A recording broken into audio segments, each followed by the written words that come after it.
This 17 News at Noon podcast is brought to you by Clinica Sierra Vista. Welcome back to the 17 News at Noon podcast, where we share your news on your schedule. Good day, I'm Elena Russ. We continue to monitor the storm damage around Kern County from this latest system. Many places like Wasco completely flooded. In the far northwestern portion of the county, several drivers were stranded on flooded roads. Many urban areas seeing mud and debris in the lanes. In Delano, Public Works was handing out sandbags for free. They say people who still need to prepare for the next storm this weekend can come and get 10 sandbags per household. First responders continue urging people to avoid driving during these strong storms. And many areas around the state, of course, much harder hit. Today, crews up and down California are clearing rock slides and mudslides in many of our mountain communities. Thousands still without power from the back-to-back storms that brought the damaging winds, heavy rain, and high elevation snow this weekend, and then again Monday into Tuesday. At least 17 Californians have died from January's storms so far, according to state officials. Well, Bakersfield Police investigating a deadly crash from last night. It happened at South Mount Vernon Avenue near East Bell Terrace about 5:45. Police say one car was speeding when it veered into oncoming traffic and hit another car head on. One man died in that crash, another taken to the hospital. Police say speed was a factor in this crash, and they're awaiting toxicology results to determine if the driver who caused the crash may have been impaired. All right, let's turn now to our 17 Court Watch, as a woman suspected of drunk driving and being involved in a crash that killed a teenager has been charged with a misdemeanor. Last March, then 29-year-old Kimberly Pomasuk was driving down White Lane when she crashed into the car of 19-year-old Jermari Terrell. Terrell, who police say was driving approximately 85 miles per hour, died at the scene. Pomasuk, arrested on suspicion of gross vehicular manslaughter while intoxicated, felony driving under the influence resulting in death, and DUI. But yesterday, she learned she will instead face just the misdemeanor charges because Terrell's speed was determined to be the primary cause of the crash. Prosecutors asking for more investigation in the case of a deadly beating outside of a grocery store on New Year's Day. 29-year-old Demetrius Ford Jr. arrested last week on suspicion of murder for the death of 54-year-old Juan Carlos Urbina, who worked at Superior Grocers on Union Avenue. Just before midnight on New Year's Day, Ford reportedly hit a parked car with his vehicle in the store's parking lot, prompting employees, including Urbina, to take photos of his vehicle. Police say Ford then assaulted Urbina, who was taken to Kern Medical and died the next day. We turn now to our continuing coverage of the fentanyl epidemic. The Kern County Coroner's Office has released the number of fentanyl-related deaths for Kern County for 2022. Last year, there were 219 deaths associated with the illicit opioid, which is a slight decrease from the year before. That year, in 2021, 232 Kern residents died from the effects of fentanyl. However, the coroner says last year's death toll could still climb because there are cases where the toxicology results haven't yet come in.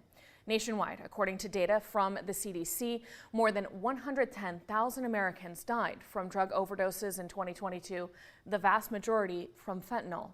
Most of the victims were under age 40. Hello, this is Tim Callahan with Clinica Sierra Vista, and we're excited to unveil the Community Health Center of the Future, our comprehensive care center.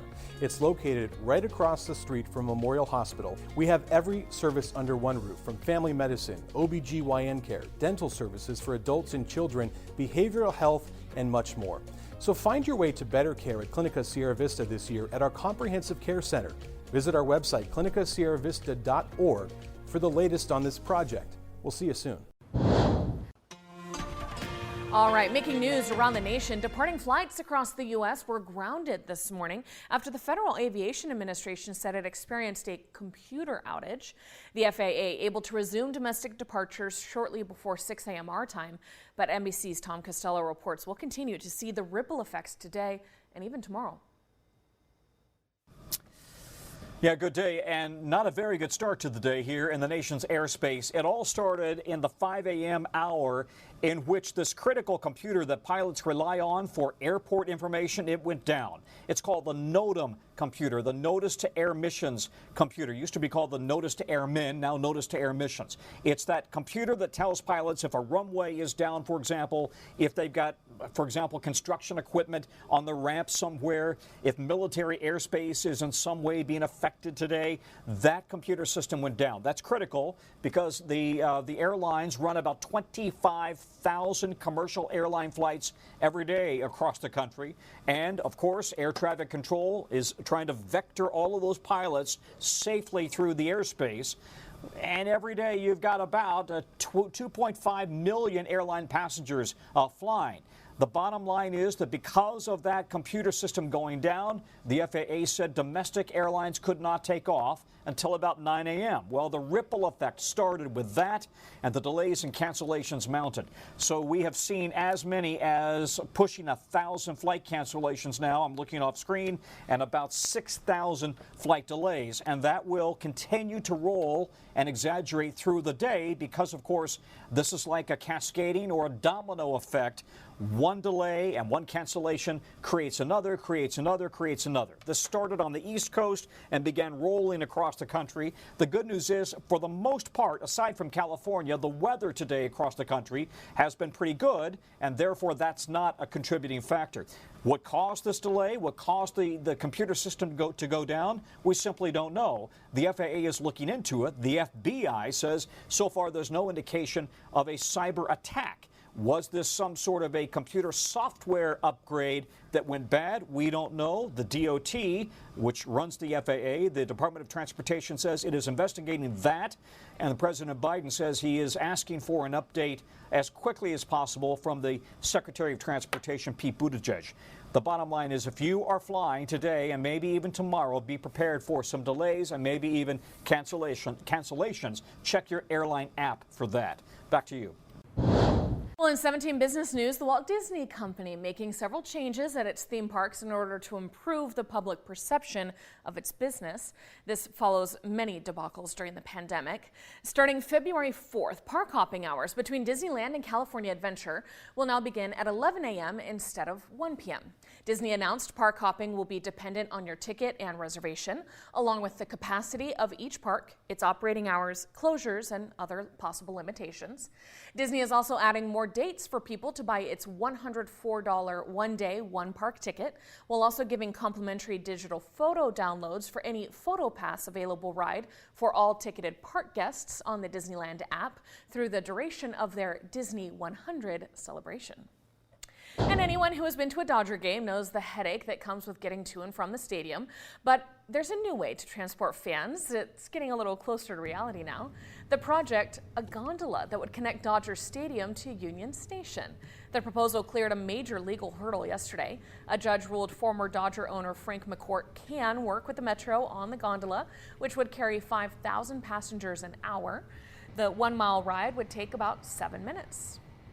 And California's iconic In-N-Out Burger taking their animal-style burgers to Tennessee now. This is the farthest east the fast food chain has ever gone. The first restaurant expected to be built in Nashville by 2026. Mega Millions last night, no winner yet again. It's now $1.1 billion, growing by the time we get into Friday, expected to be about $1.3 billion now. There's been no winner for 24 drawings in a row. If you get the cash option, it's still more than $500 million, about $707 million.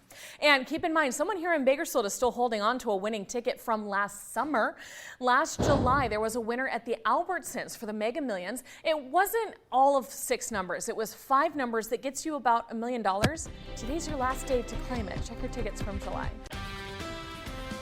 The 17 News at Noon podcast is a production of KGET and Nexstar Media Group. For more on all of the headlines in today's show, head to kget.com.